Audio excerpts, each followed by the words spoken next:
வணக்கம். இது ஜென்ரா மீடியாவின் மறுபக்கம் நிகழ்ச்சி. இந்த முறை நம்மோடு உரையாடுவதற்காக இணைந்திருக்கிறார் மூத்த பத்திரிகையாளர் பிரியன் அவர்கள். சார் வணக்கம் சார். வணக்கம் ராம். சார், சொத்து குவிப்பு வழக்கில் வருமானத்திற்கு அதிகமாக சொத்து குவித்த இந்த வழக்கில் பொன்முடி அவர்களுக்கு விதிக்கப்பட்ட தண்டனை அப்படிங்கிறது நிறுத்தி வைக்கப்பட்டிருக்கு. அதனைத் தொடர்ந்து அவர் மீண்டும் திருக்கோவிலூர் தொகுதி எம்எல்ஏவாக மாறுறாரு. நேற்றைய தினம் முதல்வர் மு க ஸ்டாலின் அவர்கள் அவருக்கு அமைச்சராக பதவி பிரமாணம் செய்து வைக்கணும் அப்படின்னு ஆளுநர் RN ரவி அவர்களுக்கு கடிதம் எழுதியிருக்கிறார். இந்த சூழல்ல இன்றைக்கு ஆளுநர் RN ரவி டெல்லி பயணமாகி இருக்கிறார். இந்த பயணத்தை எப்படி பார்ப்பது? மாநில அரசுகளோட ஏற்கனவே அவருக்கு உண்டான மோதல் அப்படிங்கிறது இப்போ மீண்டும் நீண்டு கொண்டே வருகிறதா அப்படிங்கிற சூழல்ல இதை பார்க்கலாமா? உங்களுடைய பார்வை என்ன சார்? அதாவது அதிமுக ஆட்சியின் போது அதற்கு முன்னால் ஆண்டு கொண்டிருந்த திமுக அமைச்சர்கள் மீது சொத்து குவிப்பு வழக்குகள் பல போடப்பட்டன. இப்போ பொன்முடி மீது வந்து 2 சொத்து குவிப்பு வழக்குகள் ஆக்சுவலா. ஒன்று வந்து 96-2001 ஆட்சியின் போது அந்த அப்போது நடந்த அந்த சொத்து குவிப்பு வழக்கு. அதுக்கப்புறம் வந்த 2001-2006 அது அதிமுக ஆட்சியில் போடப்பட்டது. அப்புறம் 2006-2011 திமுக ஆட்சியில் பொன்முடி அமைச்சராக இருந்த போது சொத்து குவிப்பு அப்போ சொத்துக்களை சேர்த்தார் என்ற அந்த வழக்கு 2011க்கு பிறகு போடப்பட்டது ஆக்சுவலா. ஸோ 2 சொத்து குவிப்பு வழக்கு. 96-2001 சொத்து குவிப்பு வழக்குல வந்து 2001-2006 விடுதலை செய்யப்பட்டார். அதை எதிர்த்து வந்து டிவிஎஸ்சி வந்து மேல்முறையீடு போனாங்க. அந்த மேல்முறையீடு வழக்குல தான் வந்து உச்சநீதிமன்றத்துல வந்து அவருக்கு தண்டனை கிடைச்சது. இன்னொரு சொத்து குவிப்பு வழக்கு 2001-2006 காலகட்டத்துல அப்போ சொத்து சேர்த்தார் என்று போடப்பட்ட வழக்கு வந்து அதுல வந்து போன வருஷம் வந்து தீர்ப்பு கொடுக்கப்பட்டது ட்ரையல் கோர்ட்ல. அந்த வழக்கை வந்து ட்ரையல் கோர்ட்டை கொடுத்த தீர்ப்பு சரியில்லை அப்படின்னு நீதியரசர் ஆனந்த வெங்கடேஷ் தானாக மீண்டும் எடுத்து அதை விசாரித்துக் கொண்டிருக்கிறார். இப்போ அது வர வாரத்துல வந்து அது விசாரணைக்கு வருது ஆக்சுவலா. ஸோ இது வந்து பழைய சொத்து குவிப்பு வழக்கு 96-2001. அதுலதான் வந்து லஞ்ச ஊழல் டிபிஎஸ்சி போட்ட அப்பீல்ல வந்து இவருக்கு 3 வருஷம் தண்டனை, அவர் மனைவிக்கெல்லாம் தண்டனை எல்லாம் கொடுத்து நம்ம பார்த்தோம். அதை எடுத்து சுப்ரீம் கோர்ட்டுக்கு ஒரு போனார். ஏன்னா இந்த சொத்து குவிப்புல 2 விதமா அந்த குழப்பம் இருக்கின்றதுக்காக நான் தெளிவுபடுத்துறதுக்காக இந்த விஷயங்களை சொன்னேன். 2 சொத்து குவிப்பு வழக்கு அப்படின்றதுக்காக சொன்னேன்னா பல மக்களுக்கு வந்து என்னடா இது இப்பதான் சொத்து குவிப்பு வழக்குல மேல போய் தண்டனையை சஸ்பெண்ட் பண்ணியிருக்காரு. இன்னொரு சொத்து குவிப்பு அப்படின்னா 2 பீரியட்லயும் திமுக ஆட்சி 96-2001, 2006-2011 2 காலகட்டத்திலையும் அவர் சொத்து சேர்த்தார் என்ற வழக்கு அதிமுக ஆட்சி காலத்துல போடப்படும். இப்போ வந்து சுப்ரீம் கோர்ட் வந்து அந்த 3 வருட தண்டனை அந்த தீர்ப்பு, அதாவது சென்டென்ஸ் அண்ட் கன்விக்ஷன், தண்டனை அல்லது தீர்ப்பை வந்து சஸ்பெண்ட் பண்ணியிருக்காங்க. தீர்ப்பை வந்து ஒத்தி வச்சா தானாவே தண்டனையும் தள்ளி போடுறது, அது அமுல்படுத்தப்பட முடியாத ஒரு விஷயமா போயிடுது. ஸோ அதனால வந்து இப்போ அது வந்து சட்ட சம்பந்தப்பட்ட கோர்ட் சம்பந்தப்பட்ட ஒரு விஷயம். இது வந்து மக்கள் பிரதிநிதித்துவ சட்டம் படி என்ன மாதிரியான எஃபெக்ட் கொடுக்குது அப்படின்னா, அவர் என்னைக்கு 2 வருஷத்துக்கு மேல வந்து தண்டனை பெறுகிறாரோ அப்போ வந்து அவர் வகித்து கொண்டிருக்கிற பதவியை வந்து இமிடியட்டா அவர் வந்து லூஸ் பண்றாரு, அதுல இருந்து இறக்கப்படுறாரு. அது இந்த விஷயம் கூட வந்து உங்களுக்கு வந்து கொஞ்சம் வருஷத்துக்கு முன்னாடி லில்லி தாமஸ் கேஸ்ல தான் இது வந்து ஆக்சுவலா. அதுக்கு முன்னாடி எப்படி இருந்ததுன்னா, தண்டனை 2 வருஷம் அதுக்கு மேல கொடுக்கப்பட்டா சப்போஸ் நீங்க 3 மாசத்துக்குள்ள அப்பீல் போனா நீங்க மந்திரியா கண்டினியூ ஆனாலும் இருந்தது. ஆனா லில்லி தாமஸ் கேஸ்ல என்ன பண்ணிட்டாங்க, அது அப்படிலாம் முடியாது, தண்டனை கொடுக்கப்பட்ட உடனேயே நீங்க பதவி இழக்கணும். ஜெயலலிதா அப்படிதான் பதவி இழக்கணும், இந்த அப்பீல்ல போனா நீங்க நீடிக்கலான்றதெல்லாம் கிடையாதுன்னு லில்லி தாமஸ் கேஸ்ல சொல்லிட்டாங்க. அதனால 2 வருஷம் அல்லது அதுக்கு மேற்பட்ட தண்டனை வாங்கினாலே பதவி இழக்கிறாங்க மக்கள் பிரதிநிதிகள். அதுதான் வந்து இவருடைய கேஸ்லையும் நடந்தது. ரொம்ப நாள் வந்து சபாநாயகர் என்ன பண்ணாரு, அந்த திருக்கோவிலூர் கான்ஸ்டியூன்சியை வந்து வேக்கன்ட்னு அனௌன்ஸ் பண்ணாதே இருந்தார். ஆனா அதே சமயம் விளவங்கோடு கான்ஸ்டியூன்சியை அவங்க விஜயதரணி சேர்ந்த உடனே அனௌன்ஸ் பண்ணாங்க.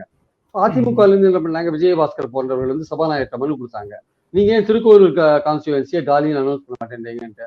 அப்ப திருக்கோவிலூர் கான்ஸ்டியூன்சி வந்து உடனே வேற வழி இல்லாத சபாநாயகர் காலின்னு அனௌன்ஸ் பண்ணி லெட்டர் எழுதிட்டார். யாருக்கு? எலெக்ஷன் கமிஷனுக்கு லெட்டர் எழுதிட்டார். எலெக்ஷன் கமிஷன் வந்து இப்போ அதை வந்து அவங்களும் இதை காலியில் ஒத்துந்து அடுத்த தேர்தல் நடத்துறதுக்கான ஏற்பாடுகள்ல இறங்குவாங்க. பொது தேர்தலோட அதை சேர்த்து நடத்துறதான மாதிரியான ஒரு ஐடியாவில் இருந்தாங்க. அதுக்கிடையில தான் இந்த தீர்ப்பு, சுப்ரீம் கோர்ட்டோட தீர்ப்பு வந்திருக்கு. தீர்ப்பை வந்து சஸ்பெண்ட் பண்ணி வச்சிருக்கோம் அப்படின்னு வந்திருக்கு. தீர்ப்பை சஸ்பெண்ட் பண்ணி வச்சா அவர் ஏற்கனவே எந்த விதமான ஒரு பதவியில் இருந்தாரோ அந்த பதவியை மீண்டும் பெறுகிறார் என்பது ஒரு சட்டம் சொல்கிற ஒரு விஷயம், மக்கள் பிரதிநிதித்துவ சட்டம் சொல்கிற ஒரு விஷயம். ஏன்னா தீர்ப்பு வந்து சஸ்பெண்ட் செய்யப்பட்டது. ஃபைனலா இறுதியாக அவர் குற்றவாளி என்று தீர்ப்பு அளிக்கப்படவில்லை. ஸோ அந்த குற்றவாளி என்று தீர்ப்பளிக்கப்பட்ட அந்த தீர்ப்பு வந்து சஸ்பெண்ட் செய்யப்பட்டு நிறுத்தப்பட்டு இருக்கிறது. ஸோ அதனால வந்து அவர் வந்து எம்எல்ஏ ஆகிறதுக்கான எந்த தடையும் இல்லை அப்படின்னு ஒரு விஷயம் இருந்தது. நடுவில் ஒரு சின்ன பிரச்சனை இருந்தது, எலெக்ஷன் கமிஷனுக்கு காலின்னு எழுதிட்டாங்கன்ட்டு. சபாநாயகரே அவருடைய ஆர்டர்ல வந்து தெளிவா போட்டாரு, காலி என்பதை நாங்க கேன்சல் பண்றோம், நாங்க அது வந்து தொடர்றாரு அப்படின்னு போட்டாங்க. ப்ராபபிளி அவங்க வந்து எலெக்ஷன் கமிஷனுக்கும் சைமல்டேனியஸா லெட்டர் எழுதியிருப்பாங்க. நமக்கு அது தெரியாத இருக்கலாம் ஒருவேளை. நாங்க இது மாதிரி இதுக்கு முன்னாடி ஒரு லெட்டர் எழுதினோம், இப்போ வந்து சுப்ரீம் கோர்ட் மாறுபட்ட தீர்ப்பு காரணமாக அவர் மீண்டும் எம்எல்ஏ கண்டினியூ ஆறாரு, ஸோ அந்த தொகுதி காலி கிடையாது, நீங்க அதுக்கு தேர்தலாம் அனௌன்ஸ் பண்ண வேண்டிய அவசியம் இல்லை, அதுல ஆள் இருக்காரு அப்படின்ற மாதிரி லெட்டர் எழுதியிருப்பாங்க, தனியாக எழுதியிருப்பாங்க, நமக்கு தெரியாத இருக்கலாம். ஸோ இந்த சூழல்ல வந்து அவர் எம்எல்ஏ ஆயிட்டார். அப்ப எம்எல்ஏ ஆனவுட முதல்வர் நினைச்சாதான் அவரை மந்திரி ஆக்கலாம். முதல்வர் மந்திரி ஆக்குறது முதல்வருடைய விருப்பத்துக்கு உட்பட்ட ஒரு விஷயம். அது செந்தில் பாலாஜி கேஸ்லயும் நம்ம பார்த்தோம். நடந்த உடனே அவர் வந்து அவர் கைதான உடனே அவர் வந்து அவர் தகுதி இழப்புலாம் நடக்கல. அவருக்கு கைதான உடனே அவருக்கு வந்து மந்திரி பதவியை நீக்கி ஆர்டர் போட்டார் கவர்னர். உடனே முதல்வர் ஸ்டாலின் அவர்கள் ஒரு ஆர்டர் போட்டு அவரை கண்டினியூ பண்ணார், இலாக்கா இல்லாத மந்திரியா கண்டினியூ பண்ணார். ஆனா உடனே வந்து புரிஞ்சுட்டார் கவர்னர், நம்ம பண்றது தப்புன்ட்டு. அங்க டெல்லியில ஹோம் மினிஸ்ட்ரி வந்து அவருக்கு டைரக்ட் பண்ணாங்க, நீங்க பண்ணது தப்பு, முதல்வருடைய விருப்பம் இருக்கிற அளவுக்கு ஒரு கண்டினியூ ஆவாரு. அதாவது கவர்னர் விருப்பம் என்பது முதல்வர் விருப்பம் தான் ஆக்சுவலா. ஏன்னா அரசு ஆட்சி செய்யறது முதல்வர், அவருடைய விருப்பப்படிதான் மந்திரிகள் நியமிக்கப்படுகிறார்கள், அவருடைய விருப்பப்படிதான் இலாக்காக்கள் ஒதுக்கப்படுகிறது, அவருடைய விருப்பப்படிதான் எடுக்கிறாங்க, மந்திரிகள் ஒருத்தர் எடுக்கிறாங்க, எல்லாம் பண்றாங்க. இப்போ அவர் கைதான உடனே அவரை நீட்டிக்கலாமா வேண்டாம் முதல்வர் நினைச்சார் இலாக்கா இல்லாத மந்திரியா கண்டினியூ பண்ணலாம் அப்படின்னு நினைச்சாரு, கண்டினியூ பண்ணார். அப்போ அதுல வந்து கவர்னர் போட்ட ஆர்டர் வந்து தப்பு ஹோம் மினிஸ்ட்ரி சொன்னதுனால கவர்னரே தன்னுடைய ஆர்டரை வந்து வித்ட்ரா பண்ணிட்டார். ஏன்னா கவர்னர்ன்றது வந்து ஒரு கான்ஸ்டிடியூஷனல் ஹெட் தான், பட் முழுக்க முழுக்க அவர் வந்து முதல்வருடைய அறிவுரைப்படி தான் செயல்பட வேண்டிய கட்டாயத்தில் இருக்கார். அது மந்திரிகள் அப்பாயின்மெண்ட்ல இருந்து எல்லாமே அப்படிதான். அது ஆக்சுவலா ஒன்னு லெஜிஸ்லேச்சர் சட்டசபை தீர்மானம், இல்ல கேபினெட் முதல்வர் தலைமையில் இருக்கிற கேபினெட் அவங்களுடைய முடிவு, அதுக்கேற்றபடிதான் சபாநாயகர் செயல்படணும். அதுல இருந்து மாறுபட்டு செயல்படுறதுக்கான வாய்ப்பே கிடையாது. இந்த கவர்னர் மாறுபட்டு செயல்படுறதுனாலதான் பலவிதமான கருத்து வேறுபாடுகள் வந்துட்டு இருக்கிறத பாக்குறோம் நம்ம. சோ அதனால வந்து இப்போ வந்து பாத்தீங்கன்னா செந்தில் பாலாஜி கேஸ்லயே கவர்னர் எடுத்த ஆக்ஷன் தப்புன்னு வந்துருச்சு.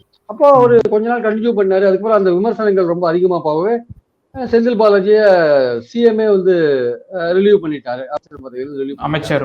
ஏன்னா அவருக்கு வந்து ஜாமீன் கிடைக்கிறதுக்கு வந்து அமைச்சர் பதவி ஒரு தடையா இருக்கு. ஏன்னா இடி வந்து கோர்ட்ல என்ன சொல்றாங்க, அவர் அமைச்சரா இருக்காரு, வெளில வந்தா சாட்சிகளை கலைப்பாருன்ற ஒரு விஷயத்தை திருப்பி சொல்றதுனால அமைச்சர் பதவியில எடுத்துட்டாங்க. ஒருவேளை ஜாமீன் கிடைக்கும்ன்ற அந்த நோக்கத்துல எடுத்துட்டாங்க. அது இன்னும் ஜாமீன் கிடைக்கலன்றது வேற விஷயம். அதனால இப்போ பொன்முடி கேஸ்ல வந்து அவர் வந்து எம்எல்ஏவாக மீண்டும் ஆவதற்கு தடை எதுவும் இல்லை, அவருடைய தீர்ப்பு சஸ்பெண்ட் செய்து நிறுத்தப்பட்டு இருக்கிறது. அப்போ அவர் எம்எல்ஏ ஆறார். ஒரு மந்திரி ஆறதுக்கு என்ன, ஒரு எம்எல்ஏவா இருக்கணும் அல்லது எம்எல்சி மேல் சபை தான் எம்எல்சியா இருக்கணும். அது எம்எல்ஏவா வந்துட்டார். எம்எல்ஏவா வந்துட்ட பிறகு இவர் வந்து மினிஸ்டர் ஆக்கிறதுக்கான பொறுப்பு வந்து சிஎம் கையில இருக்கு. சிஎம்ல இருந்து லெட்டர் எழுதுறார். லெட்டர் எழுதினோடனே டெல்லிக்கு அவர் கிளம்பி போயிடுறார். டெல்லிக்கு கிளம்பி போயிட்டு 16ஆம் தேதி தான் திருப்பி வர்றார். இதுல 2 விதமான கருத்துக்கள் சொல்றாங்க. அதாவது ஏற்கனவே பிளான் செய்யப்பட்டு அவரோட ப்ரோக்ராம் நிச்சயிக்கப்பட்டு அதனால தான் அவர் டெல்லி போனாரு. இந்த மந்திரி விஷயத்துல அவரை வந்து பதவி அந்த ஏற்புக்கு வந்து அவர் ஒத்துக்கலைன்ற மாதிரியான எதுவும் கிடையாது. அவர் ஒப்புக்கொண்ட ஒரு ஏற்கனவே தயாரிக்கப்பட்ட ஒரு ப்ரோக்ராம் படி தான் டெல்லி போயிட்டாரு அப்படின்னு சொல்ற ஒரு பாயிண்ட் இருக்கு. இன்னொரு பாயிண்ட் என்ன சொல்லுதுன்னா, இல்ல அவருடைய கேஸ்ல வந்து இறுதி தீர்ப்பு இன்னும் வரல, அவர் குற்றவாளியே இல்லைன்னு தீர்ப்பு வரல. அந்த தீர்ப்பை வந்து அவர் குற்றவாளின்னு சொல்லப்பட்ட தீர்ப்பை சஸ்பெண்ட் தான் பண்ணியிருக்காங்க, அவர் குற்றவாளி இல்லைன்னு உச்ச நீதிமன்றம் இது வரைக்கும் தீர்ப்பு போறல, அந்த அப்பீல் வந்து பெண்டிங்கா இருக்கு அப்படின்ற ஒரு வாதத்தை வந்து வைக்கிறாரு அப்படின்ற ஒரு விஷயம் வருது. ஆனால் அடிப்படையான விஷயம் என்னன்னா, அவர் அந்த மாதிரி வாதத்தை வைக்கிறதுக்கான இடமே கிடையாது. இன்னொன்னு என்ன, ஒரு ஊருக்கு போன உடனே என்ன சொன்னாங்க, நிறைய பேரு கவர்னர்களை உங்களுக்கு பிடிக்கல, செய்ய விரும்பல அப்படின்னா டக்குன்னு கிளம்பி போயிடுவாங்க. இந்த சசிகலாவை முதல்வராக எம்எல்ஏக்கள் முதல்வராக தேர்ந்தெடுத்தாங்க அதிமுக எம்எல்ஏக்கள். அந்த கவர்னர் வித்யாசாகர் இந்த பக்கம் வரவே இல்லை, ஒரு வாரம் பாம்பே சுற்றிருந்தாரு. அவர் வரத்துக்குள்ள சசிகலா வந்து கேஸ்ல கைதாயிட்டாரு, உள்ள போயிட்டாங்க. அது வந்து அந்த பர்பஸே செருவாகல. அதனால இவர் வந்து டெல்லி போயிட்டு ஹோம் மினிஸ்ட்ரியை கன்சல்ட் பண்ணி மறுபடியும் பொன்முடி நியமிக்கலாமா வேண்டாமா, அவருடைய இறுதி தீர்ப்பு வரவையும் காத்திருக்கணுமா வேண்டாமா நீ கன்சல்ட் பண்றதுக்காக போயிருக்கலாம் ஒருவேளை. ஆனால் அடிப்படையா என்னன்னா, ஒருவர் எம்எல்ஏ ஆகிறதுக்கான அந்த கிளியரன்ஸ் கிடைச்ச பிறகு, எம்எல்ஏ ஆன பிறகு அவரை மந்திரியாக நியமிப்பதில் எந்த ஒரு தவறும் இல்லை. அவருடைய தீர்ப்பு வந்து சஸ்பெண்ட் செய்யப்பட்டிருக்கிறது. அவர் குற்றவாளி என்று இறுதி தீர்ப்பு இன்னும் வரல. அதனால இறுதி தீர்ப்பு வராதனால அவர் வந்து எம்எல்ஏவா இருக்கிறதுக்கான தகுதி பெற்றவராக இருப்பதால் மந்திரியாக இருப்பதற்கும் தகுதி பெற்றவராகிறார். அதை வந்து பதவியேற்பு பண்ணி வைக்க வேண்டியது கவர்னரோட பொறுப்பு. அதனால கவர்னர் இதுலேயும் தப்பிக்க முடியாது. இதுல இருந்து அவர் தப்பிச்சாருன்னா, இதை சாக்கு போக்கு காட்டி தள்ளி போட்டாருன்னா உச்ச நீதிமன்றத்துல நிவாரணம் பெறுவதற்கு பொன்முடிக்கு ஒரு வழி இருக்கிறது. ஆனா இன்னொரு பாயிண்ட் இருக்கு, அதுவும் ஒரு கேள்வியா கலப்புறாங்க. என்னன்னா வந்து, சப்போஸ் வந்து கவர்னர் 16ஆம் தேதி தான் திரும்பி வர்றார். அந்த 16ஆம் தேதி வரதுக்குள்ள தேர்தல் தேதி அனௌன்ஸ் பண்ணிட்டாங்க வச்சுக்கோங்களேன். தேர்தல் தேதி அனௌன்ஸ் பண்ணிட்டாங்க, நோட்டிபிகேஷன் இதாயிடும். நோட்டிபிகேஷன் இஷ்யூ ஆன பிறகு நீ இந்த மாதிரியான நியமனங்கள்லாம் பண்ணலாமா வேண்டாமா, இது வந்து ஒரு கட்சிக்கு ஆதாயமான ஒரு விஷயம், இது பண்ணலாமா, ஒருத்தருக்கு மந்திரி பதவி கொடுக்கறது அந்த கட்சிக்கு அந்த ஏரியால வந்து செல்வாக்கு கூட்டுற ஒரு விஷயம், அதனால இது வந்து தேர்தல் நடைமுறை விதிகளுக்கு முரணான ஒரு விஷயம், அதனால அவர் அமைச்சராக கூடாது அப்படின்ற விஷயம் வந்து சொல்லப்படும் அப்படின்னு பேச்சும் இப்ப இருக்கிறத பாக்குறோம்.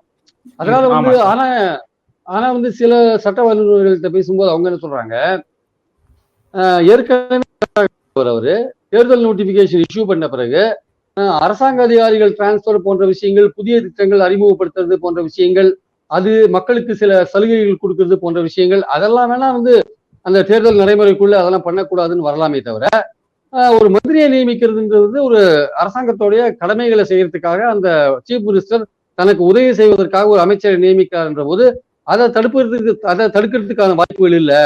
ஏன்னா இது வந்து மத்திய அரசுக்கு நடக்கிற ஒரு தேர்தல், இது வந்து மாநில அரசுக்கு வந்து இன்னும் பதவிக்காலம் இருக்கு, மாநில அரசுக்கு இன்னும் பதவிக்காலம் இருக்கு. அந்த மாநில அரசு அது 5 வருஷம் வரை இருக்கு.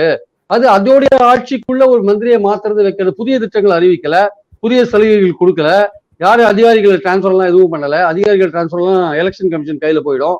அதனால வந்து எந்த புதிய திட்டங்களோ புதிய சலுகைகளோ கொடுக்காம, தேர்தல் ஆதாயத்துக்காக எதுவும் பண்ணாம ஒரு முதலமைச்சர் தனக்கு உதவியாக ஒரு மந்திரியை போட்டுக் கொள்கிறார் என்றால், அதுவும் அவருடைய ஆட்சி காலம் இன்னும் 2 வருடம் 2.5 வருடம் இருக்கிற ஒரு சமயத்துல ஸ்டேட் கவர்மெண்ட்டுக்குள்ள நடக்கிற ஒரு மாறுதல்ல தேர்தல் கமிஷன் நோட்டிபிகேஷன் ஒன்றும் பெரிய எஃபெக்ட் பண்ணாது அப்படின்ற கருத்தும் சில பேர் சொல்றாங்க.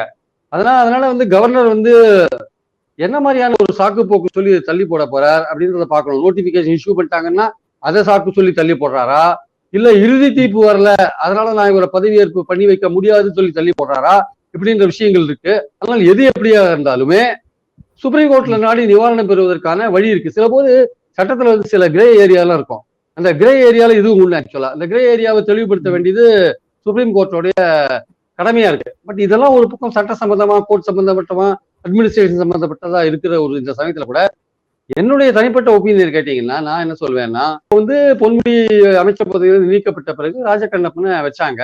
அடுத்த ஒரு 45 நாள் பெருசா அரசாங்கத்துல எந்த ஒரு காரியமும் நடக்க போறது இல்ல, எல்லாருமே தேர்தல் வேலையில பிஸியா இருக்க போறாங்க. இவர் வந்து அந்த பகுதியில எம்எல்ஏவா இருக்காரு, அந்த பகுதியில மாவட்ட செயலாளர் இருக்காரு, செல்வாக்கோட தான் இருக்காரு, கட்சியில துணை பொதுச் செயலாளராக வேற இருக்காரு அவரு. அப்படின்னா இருக்கும்போது இந்த 45 நாள்ல எந்த கவர்மெண்ட் வேலையும் நடக்காத இருந்த போது இவருக்கு மந்திரி பதவி கொடுத்து என்ன இருக்கு? அதனால ஸ்டாலின் அவர்கள் கொஞ்சம் பொறுமை. இந்த விவகாரத்துல திமுக தரப்பு வந்து அவசரம் காட்டுதா, அவசரம் காட்ட முயற்சி பண்றாங்களோ அப்படின்னு கேள்விதான் கேட்க வந்தேன். அது அவசரம் காட்ட வேண்டிய அவசியமே இல்ல சார். எதுக்கு இப்போ மந்திரி பதவி கொடுத்து என்ன பண்ண போறாரு அவரு? அடுத்த ஒரு 45 நாள் நீங்க வெறும் கட்சிக்காரனா தான் இருக்கணும். நீங்க தேர்தல் அனௌன்ஸ் பண்ணி 45 நாள் உங்களுக்கு அரசாங்க காரும் கிடையாது, எந்த இதுவும் கிடையாது, எந்த வசதியும் நீங்க அனுபவிக்க முடியாது, நீங்க கட்சிக்காக தான் எல்லாமே பண்ண வேண்டியிருக்கும். நீங்க மந்திரின்ற பேர் இருந்தா கூட உங்களால அதோட அந்த மந்திரிக்கான செயல்பாடுகளை நீங்க எதுவும் செய்ய போறது இல்லை.